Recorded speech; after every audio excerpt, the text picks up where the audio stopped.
ശരിക്കും പറഞ്ഞിട്ടുണ്ടെങ്കിൽ ഈ 2016 ഉമ്മൻചാണ്ടിയുടെ നേതൃത്വത്തിൽ സർക്കാർ വരുന്നതിന് 5 വർഷം മുമ്പുള്ളൊരു കാലം, അതായത് വി എസ് അച്യുതാനന്ദൻ്റെ നേതൃത്വത്തിലുള്ള 5 വർഷത്തെ ഒരു ഭരണം എന്ന് പറയുന്നത് കേരളത്തിൽ എനിക്ക് തോന്നുന്നു വളരെ നിർണായകമായ ഒരു ഗതിവ്യത്യാസം ഉണ്ടാക്കാൻ ശ്രമിച്ചിട്ടുള്ള ഒരു സർക്കാരാണ്. എനിക്ക് തോന്നുന്നു ഈ ആരോഗ്യ മേഖലയിലെ ആദ്യത്തെ ഒരു കേരളത്തിൻ്റെ ഒരു എന്ന് വെച്ചാൽ നമുക്ക് എല്ലാ കാലത്തും ആരോഗ്യ മേഖലയ്ക്ക് ഒരു കുതിച്ചുചാട്ടം ഉണ്ടായിട്ടുണ്ട്, അല്ലെങ്കിൽ എല്ലാ കാലത്തും നമുക്ക് വളരെ സസ്റ്റൈനബിൾ ആയിട്ടുള്ളൊരു ആരോഗ്യ മേഖല ഉണ്ടാക്കാനായിട്ട് കേരളം ശ്രമിച്ചിട്ടുണ്ട്. പക്ഷേ നമ്മൾ ഈ ഇന്ന് കാണുന്ന പ്രയോജനത്തിൻ്റെ ഒരു ആദ്യ ഒരു ഘട്ടം സംഭവിക്കുന്നത് ശരിക്കും പറഞ്ഞിട്ടുണ്ടെങ്കിൽ ഈ 2006-2011 ഗവൺമെൻറ് കാലത്താണ്. പല മേഖലയിലും ശരിക്കും പറഞ്ഞിട്ടുണ്ടെങ്കിൽ നിർണായകമായിട്ടുള്ളൊരു മാറ്റങ്ങൾ വന്നിട്ടുള്ള കാലമാണത്. ആ കാലത്ത് നിന്ന് ഉണ്ടായിരുന്നൊരു 5 വർഷം എന്ന് പറഞ്ഞിട്ടുണ്ടെങ്കിൽ ഇതിനൊരു പ്രശ്നം എന്ന് വെച്ചിട്ടുണ്ടെങ്കിൽ നമ്മളിപ്പോൾ ഒരു മാധ്യമപ്രവർത്തകൻ എന്ന രീതിയിൽ നമുക്ക് തിരിഞ്ഞു നോക്കിയാൽ ഞാൻ ആ കാലത്ത് ഡൽഹിയിൽ ഉണ്ട്. അപ്പോൾ സ്വാഭാവികമായിട്ടും മറ്റേ പല കാര്യങ്ങൾക്കും അന്നാണെങ്കിൽ അതിൻ്റെ ഒരു വലിയ ഭാഗത്തോളം സമയം ശരിക്കും 2014 വരെ UPA സർക്കാരുമാണ്, അഥവാ കേന്ദ്രത്തിലും കേരളത്തിലും ഒരേ ഗവർണൻസ് ഉണ്ടായിരുന്നൊരു കാലമാണ് 2011-16 എന്ന് പറയുന്ന കാലം. ആ കാലത്ത് അതിൻ്റെ ഒരു പ്രയോജനം കേരളത്തിന് ലഭിച്ചില്ല എന്ന് മാത്രമല്ല, കേരളത്തിലെ വിദ്യാഭ്യാസ മേഖല, കേരളത്തിലെ ഈ പൊതുഗതാഗതം തുടങ്ങിയിട്ട് എല്ലാ മേഖലകളിലും വലിയ തിരിച്ചടി ഉണ്ടായിട്ടുണ്ടായിരുന്നു അക്കാലത്ത്. കേരളത്തിലെ റോഡുകളെക്കുറിച്ചുള്ള നിർണായകമായ പ്രശ്നങ്ങൾ, ഇപ്പോൾ മന്ത്രി വന്നിട്ട് ആര്യാടൻ മുഹമ്മദിനെ പോലൊരു മന്ത്രി വന്നിട്ട് ഇലക്ട്രിസിറ്റിയുടെ കാര്യത്തിൽ വെച്ചിട്ടുണ്ടെങ്കിൽ നമുക്ക് രക്ഷയില്ല എന്ന് പറയുന്നു. അതേപോലെ KSRTC നഷ്ടമാണ്, അത് നമ്മളെക്കൊണ്ട് പിടിച്ചു നിർത്താനായിട്ട് പറ്റില്ല എന്ന് ഗവൺമെൻറ് തന്നെ പ്രഖ്യാപിക്കുന്നു. അങ്ങനെ നോക്കിക്കഴിഞ്ഞിട്ടുണ്ടെങ്കിൽ ഒരു തരത്തിലൊരു നമ്മളൊരു പരാജയം സംഭവിച്ച അല്ലെങ്കിൽ സമ്മതിക്കുന്ന ഒരു ഗവൺമെൻറ് നിലയിൽ അതിനെ ഒരു പക്ഷേ അക്കാലത്ത് ഗവൺമെൻറ്റിനെ പിടിച്ചു നിർത്തിയിട്ടുള്ള ഒരേ ഒരു സംഭവം എന്ന് വെച്ചിട്ടുണ്ടെങ്കിൽ ഉമ്മൻചാണ്ടിക്ക് ഉണ്ടായിട്ടുള്ളൊരു പൊതുസമ്മതിയായിരുന്നു. ആ സമയത്ത് പ്രത്യേകിച്ച് മാധ്യമങ്ങളിലെ എല്ലാവരുടെയും വലിയ പിന്തുണ ഉണ്ടായിരുന്നു. പിന്നെ അദ്ദേഹത്തിൻ്റെ ഈ കേരളത്തിൽ ഉടനീളം നടന്നിട്ടുള്ള മറ്റേ പരാതി സ്വീകരിക്കുകയൊക്കെ ചെയ്യുന്ന തരത്തിലുള്ള പ്രവർത്തനത്തിനൊക്കെ ഒരുതരം ജനസമ്മതിയൊക്കെ ഉണ്ടായിരുന്നു. പക്ഷേ അതിനൊന്നും ഒരു ഗവൺമെൻറ്റിനെ പിടിച്ചു നിർത്താൻ പാകത്തിനുള്ളൊരു ശേഷി ഉണ്ടായിരുന്നില്ല, വളരെ വലിയ. അതിൽ നിന്ന് നമുക്ക് 2016 മുതൽ ഇപ്പോൾ കഴിഞ്ഞൊരു 10 വർഷം നീണ്ടു നിൽക്കുന്നൊരു ഭരണം വരുമ്പോൾ ഉണ്ടാകുന്ന ഒരു വലിയ വ്യത്യാസം എന്ന് പറയുന്നത് നമുക്ക് ഗവർണൻസ് എന്ന് പറയുന്നത് ജനങ്ങൾക്ക് അനുഭവിക്കാമെന്നുള്ളതാണ്. അതാണ് ഏറ്റവും നിർണായകമായിട്ടുള്ളൊരു മാറ്റം വന്നത്. ഗവർണൻസ് അനുഭവിക്കാൻ പറ്റുന്നു. നമുക്ക് ആദ്യത്തെ 5 വർഷം പിന്നെ സവിശേഷമായ സാഹചര്യങ്ങളിൽ കൂടെ കടന്നുപോയൊരു 5 വർഷമാണ്. കാരണം നമ്മൾ ഇതുവരെ കേട്ടുകേൾവിയില്ലാത്ത വെള്ളപ്പൊക്കം പോലെയുള്ള ദുരിതം അനുഭവിച്ചു. നമ്മൾ നിപ്പ അതിലൂടെ കടന്നുപോയി. നമുക്ക് കൊറോണ കാലം പിന്നിടേണ്ടി വന്നു. അങ്ങനെ കേരളത്തിൻ്റെ എല്ലാ മേഖലയിൽ നോക്കിക്കഴിഞ്ഞിട്ടുണ്ടെങ്കിൽ കേരളത്തിന് ഏറ്റവും ക്രൂഷ്യലായിരുന്ന 5 വർഷമായിരുന്നു ആദ്യം ഉണ്ടായിരുന്നത്. ജനത്തിന് ഓരോ മനുഷ്യർക്കും ഒരു സർക്കാർ നമുക്കൊപ്പം ഉണ്ടെന്നുള്ളൊരു തോന്നലുണ്ടായി. കേരളത്തിന് ഹിസ്റ്ററിയിലോ അല്ലെങ്കിൽ ഇന്ത്യയിലോ എനിക്ക് തോന്നിട്ടില്ല മറ്റേതെങ്കിലും ഒരു ഭൂവിഭാഗത്തിൽ അവരുടെ ഒരു ഭരണത്തലവൻ സംസാരിക്കുന്നത് കേൾക്കാനായിട്ട് TV-ക്ക് മുന്നിൽ ഒരു ജനത മുഴുവൻ കാത്തിരിക്കുന്നൊരു അവസ്ഥ ഉണ്ടാകുന്നു. ഇപ്പം എല്ലാ വ്യത്യാസങ്ങളും കേരളം എന്ന് പറയുന്നത് ശരിക്കും ഒരു ഇടതുപക്ഷത്തിന് അങ്ങനെ അനുകൂലമായിട്ടുള്ളൊരു സ്ഥലമൊന്നുമല്ല. പിണറായി വിജയനാകട്ടെ കേരളത്തിലൊരു പക്ഷേ ഏറ്റവും കൂടുതൽ ക്രിറ്റിസിസം നേരിട്ടിട്ടുള്ള ഒരു രാഷ്ട്രീയ നേതാവായിരിക്കും. അദ്ദേഹത്തെ പോലെ ഒരു പൊതുവിമർശനം നേരിട്ടിട്ടുള്ള ഒരാൾ ചിലപ്പോൾ ഉണ്ടാവില്ല. അങ്ങനെ ഒരാൾ മുഖ്യമന്ത്രിയായിട്ട് ഇരിക്കുന്ന സമയത്ത് അയാൾ ഭരണത്തലവനെ ഇരിക്കുന്നു, അയാൾ എന്താണ് പറയുന്നതെന്ന് കേൾക്കാനായിട്ട് ഒരു ജനത മുഴുവൻ വൈകുന്നേരം 6 മണിയാകുമ്പോൾ TV-യുടെ മുന്നിൽ നിലയുറപ്പിക്കുന്നു പറയുന്ന സ്ഥിതി ഉണ്ടായിരുന്നു. അത്തരം ഒരു സവിശേഷത്തിലേക്ക് അഥവാ ഗവർണൻസ് എന്ന് പറയുന്നത് ജനങ്ങളിലേക്ക് ഏറ്റവും അടുത്ത് എത്തുന്നൊരു കാലമായിരുന്നു. അപ്പോൾ ആ കാലത്ത് നിന്ന് ഉണ്ടായിരുന്ന 5 വർഷം, അതിന് ശേഷമുള്ള 5 വർഷം നമ്മുടെ ഫെഡറൽ സിസ്റ്റത്തെ മുഴുവൻ തകർത്ത് കളഞ്ഞുകൊണ്ട് കേരളത്തിന് അവകാശപ്പെടുന്ന ഒരു തരത്തിലുള്ള സാമ്പത്തിക സഹായങ്ങളോ അല്ലെങ്കിൽ അവകാശപ്പെടുന്ന ഈ പറഞ്ഞ നികുതി വിഹിതങ്ങളോ ഒന്നും തരാത്ത കേന്ദ്രം നമ്മളെ ബുദ്ധിമുട്ടിച്ചിരുന്നൊരു കാലമാണ്. അത്തരമൊരു കാലത്ത് നമുക്ക് അനുഭവപ്പെടേണ്ട പ്രശ്നങ്ങൾ യഥാർത്ഥത്തിൽ അനുഭവപ്പെടുന്നില്ല. ലൈഫ് പദ്ധതി പോലുള്ളൊരു പദ്ധതി എന്ന് പറയുന്നത് ഒരുപക്ഷെ കേരളത്തിന് മാത്രം വിഭാവനം ചെയ്യാൻ പറ്റുന്ന, നടപ്പിലാക്കാൻ പറ്റുന്ന ഒരു പദ്ധതിയാണ്. 5 ലക്ഷത്തോളം കുടുംബങ്ങൾക്ക് വീടുണ്ടാക്കി കൊടുക്കുക സർക്കാർ, അടച്ചുറപ്പും ജീവിത ഭദ്രതയും നൽകുക എന്നുള്ളത്. ഒരു തരത്തിലും നമുക്ക് അതിനൊക്കെ താരതമ്യം ചെയ്യാവുന്ന വലിയ ഉദാഹരണങ്ങളൊന്നും മറ്റു സ്ഥലത്തുണ്ടാവില്ല. കഴിഞ്ഞ മറ്റേ സർക്കാരിൻ്റെ അവസാന കാലത്ത് കോടിയേരി ബാലകൃഷ്ണൻ്റെ ഒരു ചോദ്യത്തിന് ഉത്തരമായിട്ട് കഴിഞ്ഞ ഉമ്മൻചാണ്ടി സർക്കാരിൻ്റെ കാലത്ത് എത്ര വീടുണ്ടാക്കി കൊടുത്തു എന്നുള്ളത് പറയുന്നുണ്ട്. 450ഓളം വീടുകളോ മറ്റോ ആണ് ആ ഗവൺമെൻറ്റിൻ്റെ 5 കാലത്തുണ്ടാക്കി കൊടുത്തത്. അവിടെ നിന്നാണ് ഈ 5 ലക്ഷം വീടുകളിലേക്ക് നമ്മൾ കുതിച്ചു ചാടുന്നത്. ഇതിൻ്റെ ഭാഗമായിട്ട് ഈ പറയുന്ന ലൈഫ് പദ്ധതി അടക്കമുള്ള പദ്ധതികൾ, ജനക്ഷേമ പരിപാടികൾ, ഇതിൻ്റെ ഭാഗമായിട്ട് സാധാരണ മനുഷ്യന് ലഭിക്കുന്നത് അവരുടെ ആത്മാഭിമാനമാണ്.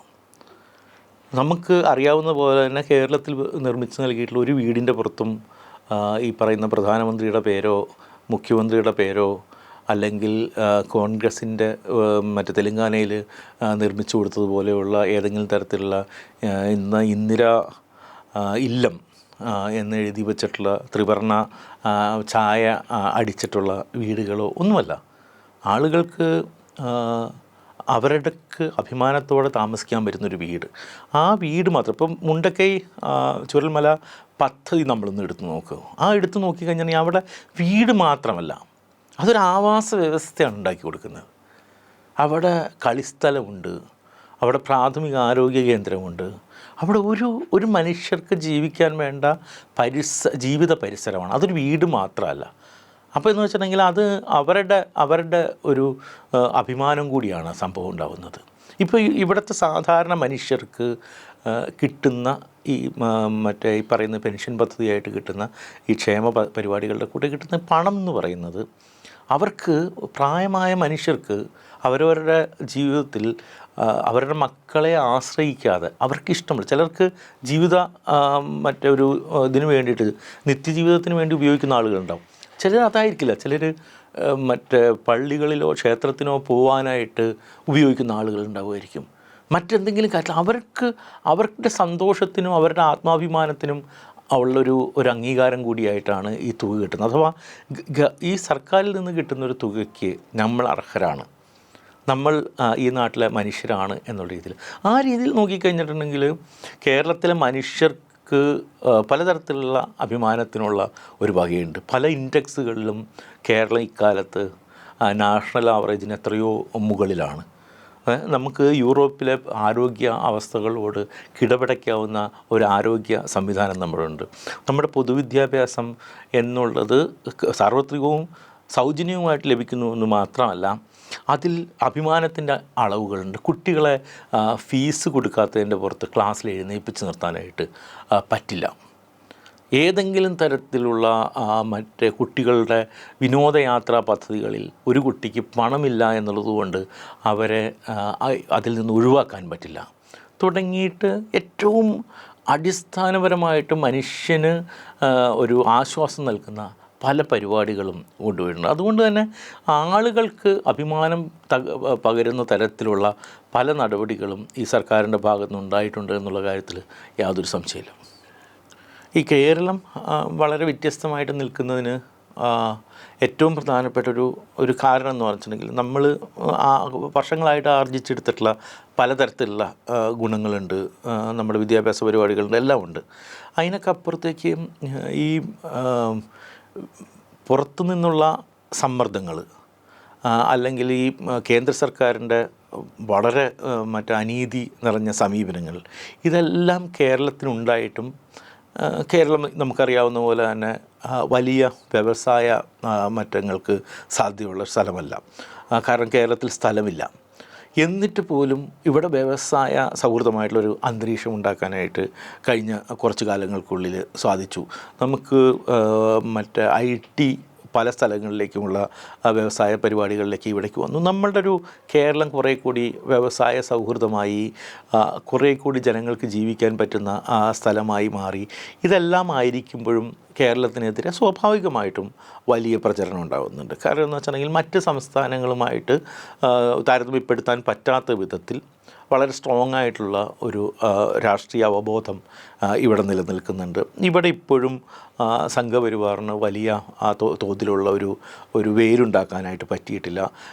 കേരളം ആ രീതിയിൽ ഇപ്പോൾ ഫാറൂഖ് അബ്ദുള്ളയെ പോലെ കാശ്മീരിലെ വളരെ ദീർഘകാലത്തെ ചരിത്രമുള്ള നമ്മുടെ ഏറ്റവും വടക്കേറ്റത്തുള്ള ഒരു സ്റ്റേറ്റിൻ്റെ ഹെഡായിരുന്ന എന്ന് വെച്ചിട്ടുണ്ടെങ്കിൽ ഒരു ഇന്ത്യയുടെ സ്വാതന്ത്ര്യകാലം മുതൽ വളരെ എന്ന് വെച്ചിട്ടുണ്ടെങ്കിൽ ഇന്ത്യയുടെ നിർണായകമായിട്ടുള്ള പല രാഷ്ട്രീയത്തിൽ ഇടപെട്ട കുടുംബത്തിലൊരു അംഗം കേരളത്തിൽ ഈ 90ാമത്തെ വയസ്സിൽ വന്നിട്ട് കേരളം എന്ന് പറയുന്നത് ആ തുരുത്ത് എത്രമാത്രം ഈ രാജ്യത്ത് പ്രധാനമാണ് എന്നും നമ്മുടെ ജനാധിപത്യത്തിൻ്റെ ഒരു വലിയൊരു താവളമായിട്ട് കേരളത്തിലെ കാണുന്നു എന്ന് പറയുകയും ചെയ്യുന്നത് വളരെ നിസ്സാരപ്പെട്ട കാര്യമല്ല.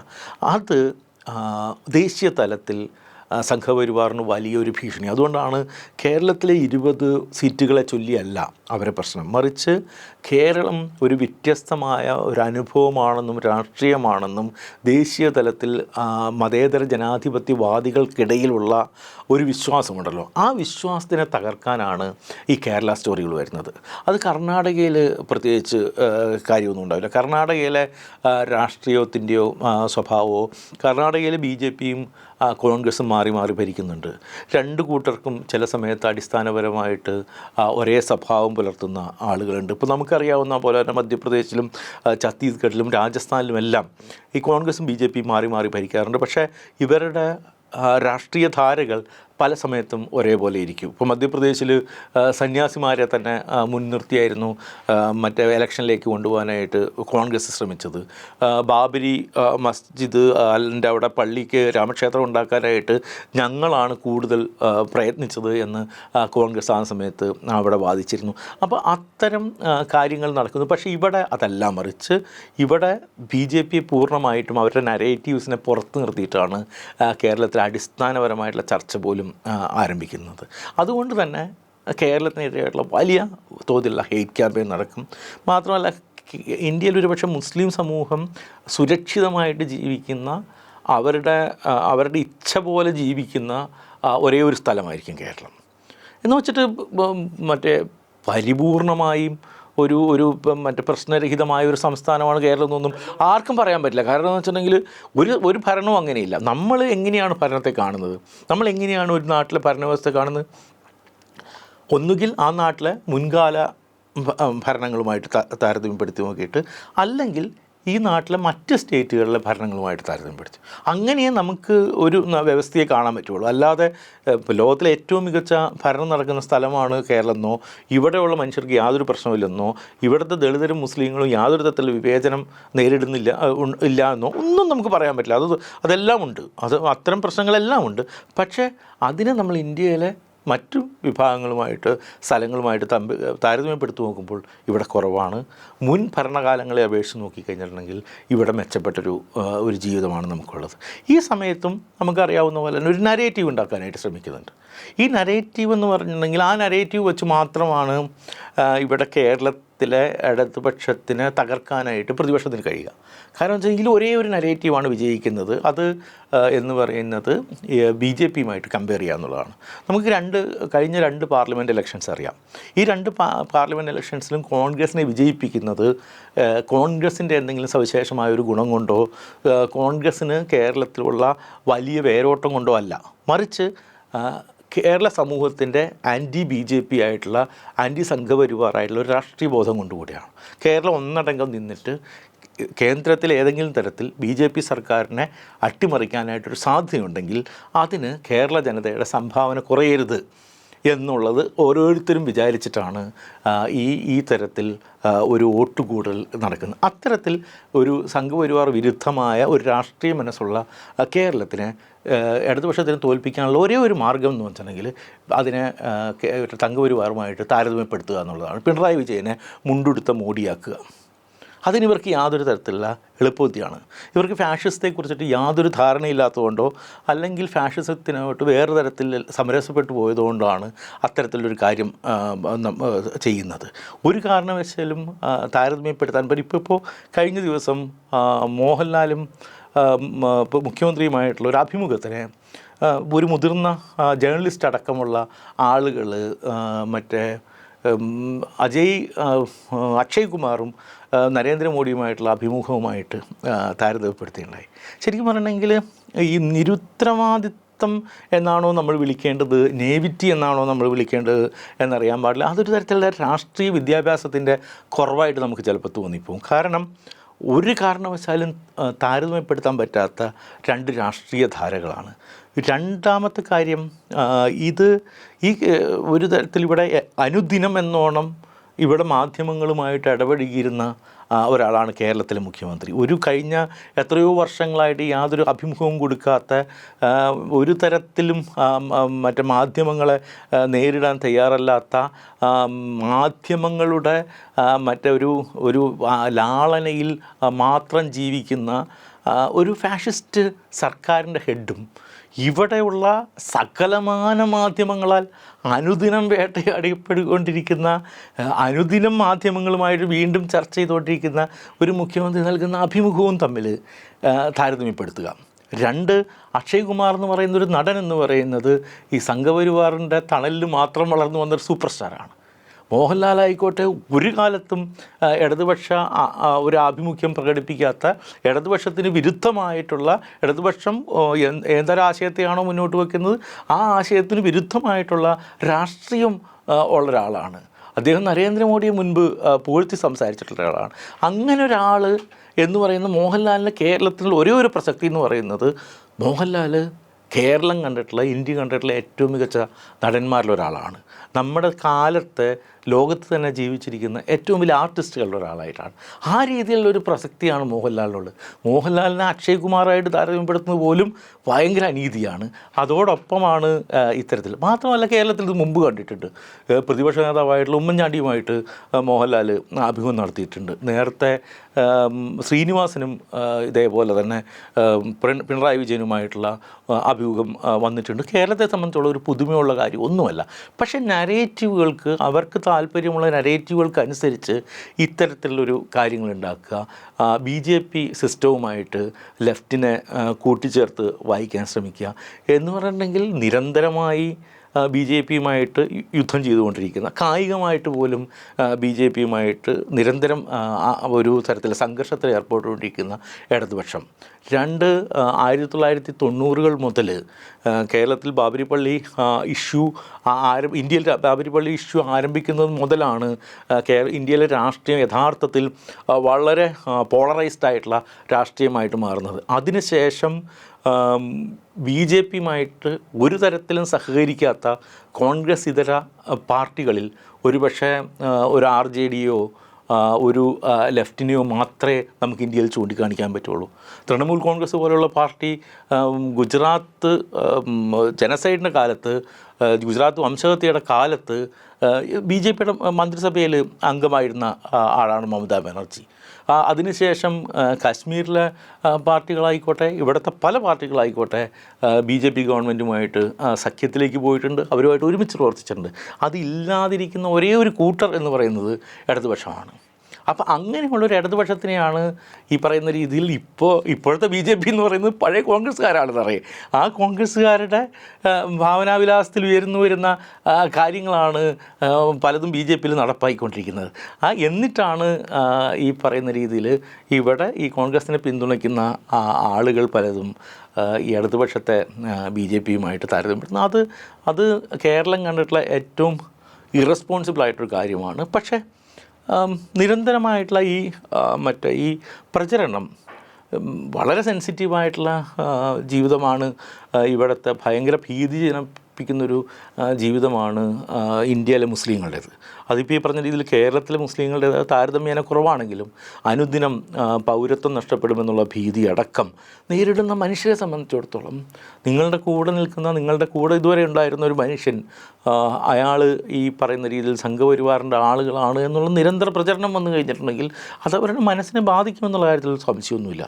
ആ പ്രചരണം ഒരുപക്ഷെ ബാധിച്ചേക്കാം ആളുകൾ പരിപൂർണമായിട്ടും. അത് തന്നെയാണ് ഞാൻ പറഞ്ഞു വന്നതും. കാരണം എന്ന് വെച്ചിട്ടുണ്ടെങ്കിൽ അത് ഇടതുപക്ഷത്തിനോട് കാണിക്കുന്ന ഏറ്റവും വലിയ, ഇടതുപക്ഷ സർക്കാരിനോട് ഇടതുപക്ഷത്തെ ആളുകളോട് ഇത് കാണിക്കുന്നത്. ഇപ്പോൾ വെച്ചിട്ടുണ്ടെങ്കിൽ എം സ്വരാജിനെ പോലൊരു ഒരുപക്ഷെ ഏറ്റവും വോക്കലായിട്ടുള്ള ആൻറ്റി RSS രാഷ്ട്രീയമുള്ള, ആൻറ്റി സംഘപരിവാർ രാഷ്ട്രീയമുള്ള ഒരാൾ, ശൈലജ ടീച്ചറെ പോലെ ഏറ്റവും ശക്തമായ രീതിയിൽ ഇതിപ്പോൾ ജനങ്ങളോട് കമ്മ്യൂണിക്കേറ്റ് ചെയ്തിട്ടുള്ള ഒരാൾ, പിണറായി വിജയനെ പോലെ ഒരാൾ, ഇവരെയൊക്കെയാണ്, അതായത് കേരളത്തിലെ ഏറ്റവും പോപ്പുലർ ആയിട്ടുള്ള ലെഫ്റ്റ് ലീഡേഴ്സ് ആരുണ്ടോ അവരെ തെരഞ്ഞെടുത്ത് സംഘപരിവാറിൻ്റെ ആളുകളാക്കി പ്രചരിപ്പിച്ച് അവതരിപ്പിക്കുക എന്നുള്ള ഏറ്റവും ഹീനമായിട്ടുള്ളൊരു തന്ത്രം അവിടെ ഉണ്ടായി വരുന്നുണ്ട്.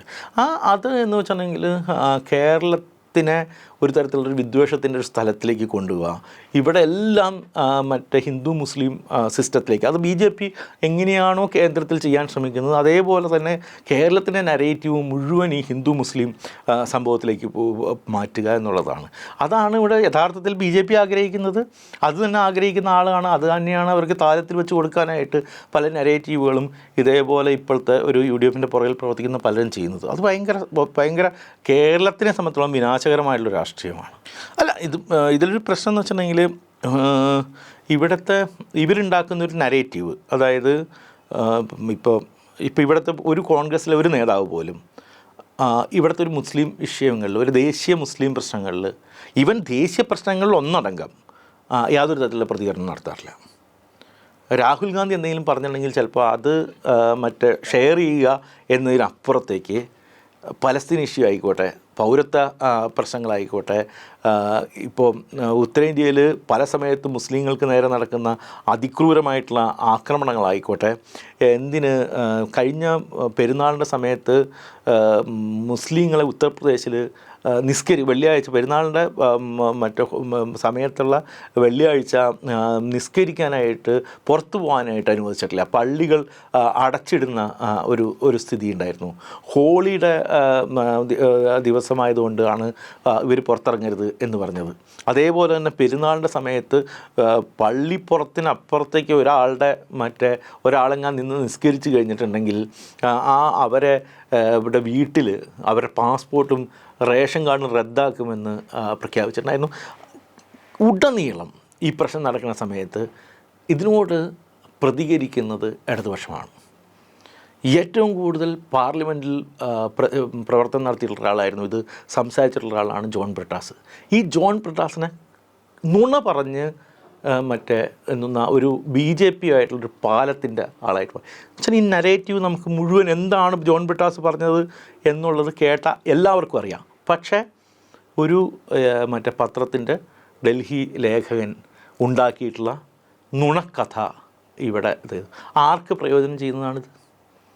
ഇത് പ്രയോജനം ചെയ്യുന്നത് BJPക്കാണ്, അല്ലാതെ ഇത് വേറെ ആർക്കാണ് പ്രയോജനം ചെയ്യുന്നത്? നിങ്ങൾ ഇവിടെ എന്ന് വെച്ചിട്ടുണ്ടെങ്കിൽ ഇവിടെ ഏറ്റവും BJPക്കെതിരെ ഏറ്റവും രൂക്ഷമായിട്ട് സംസാരിച്ചു കൊണ്ടിരിക്കുന്ന ഒരു നരേറ്റീവിനെ, ഒരു നേതാവിനെ നിങ്ങൾ സംഘപരിവാർ അനുകൂലിയായിട്ട് ചിത്രീകരിക്കുക, നിരന്തരമായിട്ട് ഇത് ചെയ്തുകൊണ്ടിരിക്കുക. അതേസമയം കോൺഗ്രസ്സിൽ യുവനേതാക്കളായിക്കോട്ടെ, ഇപ്പോൾ ഷാഫി പറമ്പിലക്കടക്കമുള്ള യുവനേതാക്കളായിക്കോട്ടെ, ആരായാലോ ഇത്തരത്തിലുള്ള ദേശീയ വിഷയങ്ങളിൽ ഇവർ യാതൊരു തരത്തിലുള്ള പ്രചരണം നടത്തില്ല. കേരള സ്റ്റോറി എന്ന് പറയുന്ന കേരളത്തിനെതിരെയുള്ള നുണക്കഥയ്ക്കെതിരെ ആരാണ് പ്രചരണം നടത്തുന്നത്? ഇവിടുത്തെ കേരളത്തിലെ മുഖ്യമന്ത്രി അതിനെതിരെ നടത്തിയിട്ടുള്ളതുപോലെ വിദ്വേഷത്തിൻ്റെ യാതൊരു കഥകളും ഇവിടെ കേരളത്തിൽ ഓടില്ല എന്ന് പറഞ്ഞ് നടത്തിയിട്ടുള്ള, സോഷ്യൽ മീഡിയയിലൂടെ നടത്തിയിട്ടുള്ള പ്രചരണം ഇന്ത്യയിലുടനീളം ചെറുപ്പക്കാരടക്കമുള്ള മനുഷ്യർ ഏറ്റെടുത്തിട്ടുള്ള കാര്യമാണ്. ഈ സാധനം നടത്തുന്ന ആരാണ്? ആ നടത്തുന്ന ആളെയും BJPയുടെ ഏജൻ്റായിട്ട് ചിത്രീകരിക്കുക. അപ്പോൾ സോഷ്യൽ മീഡിയയിലൊക്കെ പല സുഹൃത്തുക്കളും പരിചയമുള്ള ആളുകളൊക്കെ നമ്മളോട് പോലും ചാറ്റ് ബോക്സിലൊക്കെ വന്നതിന് ശേഷം ഇവരൊക്കെ BJPയുടെ ആൾക്കാരല്ലേ എന്ന് ചോദിക്കുന്ന ഒരു സ്ഥിതി ഉണ്ടാകും. അഥവാ ആ നരേറ്റീവ് പല സ്ഥലത്തും എത്തുന്നുണ്ട്, ഈ വിനാശകരമായിട്ടുള്ള നരേറ്റീവ് എത്തുന്നുണ്ട്. കാരണം ഭയപ്പെട്ടു നിൽക്കുന്ന മനുഷ്യരെ കൂടുതൽ പേടിപ്പിക്കാനായിട്ട് ഭയങ്കര എളുപ്പമാണ്. അത്തരം ചെയ്യാനായിട്ടുള്ളൊരു സഹായങ്ങൾ ഇവർക്ക് കിട്ടുന്നുണ്ട്. പക്ഷേ ഭൂരിപക്ഷം മനുഷ്യരും ഇത് വിശ്വസിക്കുമെന്ന് എനിക്കിപ്പോഴും തോന്നുന്നില്ല. കാരണം അവരുടെ ജീവിതത്തിൽ അവർ കാണുന്നതാണ് എങ്ങനെയാണ് ഈ സർക്കാരിൻ്റെ ഇടപെടൽ എന്നുള്ളത്, ഈ മനുഷ്യരുടെ ഇടപെടൽ എന്നുള്ളത്. അപ്പോൾ അതുകൊണ്ട് തന്നെ ഞാൻ ആ രീതിയിൽ വലിയ ഒരു പ്രതീക്ഷ എനിക്കുണ്ട്. അത് രണ്ട് തരത്തിലാണ്. ഒന്ന്, കേരളത്തിൽ കഴിഞ്ഞ 10 വർഷം കൊണ്ടുണ്ടായിട്ടുള്ള ഒരു സാമൂഹികമായിട്ടുള്ളൊരു മുന്നേറ്റമുണ്ട്. ആ മുന്നേറ്റം തുടർന്നു പോകാനായിട്ട് ഒരു ഇടതുപക്ഷ സർക്കാർ വരേണ്ടത് ആവശ്യമാണ് എന്നുള്ളതാണ് വ്യക്തിപരമായിട്ട് എൻ്റെ ഒരു അഭിപ്രായം. 2, ദേശീയതലത്തിൽ സംഘപരിവാറിനോട് ഇത്രയും ഫലപ്രദമായിട്ട് എതിർത്ത് നിൽക്കുന്ന മറ്റൊരു രാഷ്ട്രീയ കാഴ്ചപ്പാടുള്ള, അതാണ് ഏറ്റവും പ്രധാനപ്പെട്ട ഒരു കാര്യം. സാമ്പത്തികമായിട്ടുള്ള ഒരു കാര്യങ്ങളായിക്കോട്ടെ, ഫിനാൻഷ്യൽ ഇക്കണോമിയായിട്ട് ബന്ധപ്പെട്ടൊരു കാര്യമായിക്കോട്ടെ, അതേപോലെ തന്നെ കേരളത്തിൻ്റെ അല്ലെങ്കിൽ ഇന്ത്യയുടെ വളർച്ചയോ ഇന്ത്യയുടെ മതേതരത്വത്തെക്കുറിച്ചുള്ളൊരു കാഴ്ചപ്പാടായിക്കോട്ടെ, അത് സംഘപരിവാറിന് വിരുദ്ധമായ ഒരു രാഷ്ട്രീയമുള്ള ഒരു രാഷ്ട്രീയം അല്ലെങ്കിൽ ഒരു ഇടതുപക്ഷം ഇവിടെ ഭരണത്തിൽ വരണം എന്നുള്ളതാണ് എൻ്റെ ഒരു കാഴ്ചപ്പാട്. അത് സാധിക്കുമെന്നുള്ളതാണ് ഞാൻ കരുതുന്നത്.